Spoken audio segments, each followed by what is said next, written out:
Hello friend and अस्सलाम वालेकुम। Welcome to my channel. आज हम ग्रेट डिप्रेशन के बारे में बात करेंगे और उसे डिटेल में समझेंगे। ग्रेट डिप्रेशन 20th सेंचुरी का इकोनॉमी का सबसे ख़राब पीरियड रहा है। 1920 से यूएस की इकोनॉमी स्पीड लेने लगी और यूएस की इंडस्ट्रीज़ अच्छी ग्रोथ दिखा रही थी। अच्छी ग्रोथ के साथ साथ उनकी जो शेयर प्राइस थी वो भी लगातार बढ़ती ही जा रही थी। 1920 से लेकर 1928 के पीरियड को द रोलिंग ट्वेंटीज़ कहा जाता है, क्योंकि इस पीरियड के अंदर यूएस की इकोनॉमी जो है वो काफ़ी तेज़ी से बढ़ी। इसके चलते चलते स्टॉक प्राइसेस भी तेज़ी से बढ़ रही थी और लोगों को अच्छे रिटर्न्स स्टॉक मार्केट से मिलना शुरू हो गए थे। उस दौर के अंदर यूएस की कई कंपनीज मास प्रोडक्शन का तरीका अपनाती थी और बढ़ती हुई तलब को देखते हुए वो अपनी प्रोडक्शन भी तेज़ी से बढ़ा रही थी और ज़्यादा पैसा कमाती जा रही थी। और उस दौरान वॉशिंग मशीन, रेडियो और रेफ्रिजरेटर की डिमांड हर साल दुगनी होती जा रही थी। इन रिटर्न्स को देखते हुए और ग्रोथ को देखते हुए कई लोग जिन्हें पैसा कमाना था स्टॉक मार्केट से, वो बिना किसी सोचे समझे अपनी ज़िंदगी भर की जमा पूंजी स्टॉक मार्केट में लगाने लगे अच्छे रिटर्न्स की लालच के अंदर। और इससे स्टॉक जो प्राइजेस थी वो ओवर वैल्यू होती चली गई। स्टॉक्स की जो वैल्यू थी वो एक्चुअल कंपनी की वैल्यू से भी काफ़ी ज़्यादा बढ़ती चली गई। एक्चुअली 1929 में एक यूएस इकोनॉमी की ग्रोथ जो थी वो स्लो होना शुरू हो गई थी। कई लोग अपनी जॉब से हाथ धो बैठे, महंगाई बढ़ना स्टार्ट हो गई थी और जो सूखा पड़ा था एग्रीकल्चर सेक्टर भी काफ़ी प्रॉब्लम में दिखाई दे रहा था। लेकिन इसके बावजूद भी लोग यूएस की स्टॉक मार्केट में पैसा डालते जा रहे थे। दरअसल ऐसा कि 1927 से लेकर 1929 तक यूएस स्टॉक मार्केट की वैल्यू डबल हो चुकी थी। तो आप सोच सकते हैं कि लोग किस तरह अंधाधुंध पैसा डाल रहे थे स्टॉक मार्केट के अंदर। और स्टॉक प्राइजेस और कंपनी की प्रॉफिट्स किसी भी तरीके से मैच नहीं कर रहे थे, यानी कि हम कह सकते हैं कि स्टॉक मार्केट बबल चल रहा था। और वो बबल बर्स्ट हुआ अक्टूबर 1929 में। 24 अक्टूबर 1929 को स्टॉक मार्केट गिरना शुरू हुआ और 29 अक्टूबर को तो बहुत बड़ा गिरावट देखने में स्टॉक मार्केट में आई, जिसे ब्लैक थर्सडे के नाम से भी जाना जाता है। आपको समझाने के लिए मैं एग्जांपल देता हूं कि ये स्टॉक मार्केट क्रैश कितना बड़ा था। जनरल मोटर के स्टॉक की प्राइस इस क्रैश से पहले $90 यानी $90 थी और इस क्रैश के बाद $10 पे आ गई थी। यूएस स्टील की जो शेयर प्राइस थी वो $250 थी और वो सीधा $25 पर आ गिरी थी। तो आप खुद ही अंदाज़ा लगा सकते हैं कि कितना बड़ा क्रैश था ये। तो इस गिरावट को देखते के साथ ही लोगों ने स्टॉक मार्केट से अपने आपको दूर रखना शुरू कर दिया और उन्होंने इन्वेस्ट करना ही छोड़ दिया, जिसका सीधा असर कंपनीज पे अब उन्हें मार्केट से पैसा मिलना बंद हो गया था। और साथ साथ ही जिन लोगों ने स्टॉक मार्केट में लॉस हुआ था और कई लोगों की जॉब भी गई थी, तो उन्होंने अपने खर्चे कम करना शुरू कर दिए। उसका भी असर यूएस की प्रोडक्शन पर पड़ा और इंडस्ट्रीज़ को अपने कई प्लांट्स बंद करना पड़ गए और बहुत सारी कंपनीज तो बंद भी हो गई। तो अब बैंकों के अंदर जो लोगों की सेविंग्स पड़ी थी इस ख़राब इकोनॉमिक कंडीशन की वजह से लोगों ने वो भी बैंकों से निकालना शुरू कर दी। बैंकों के पास भी इतनी लिक्विडिटी नहीं थी कि वो तमाम डिपॉजिटर्स के पैसे वापस कर सकें।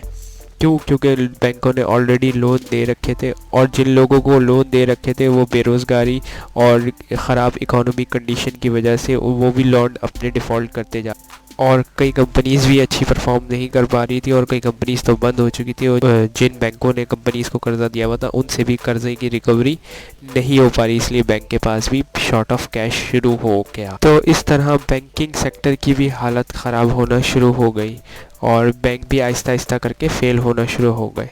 तो जैसे ही लोगों को पता चला कि बैंक्स फ़ेल हो रहे हैं, तो वो जितनी भी पैसा उनके बैंकों में पड़ा होता वो सारे पैसा निकालने पहुंच गए और बैंकों के बाहर लंबी लंबी कतारें लग गई।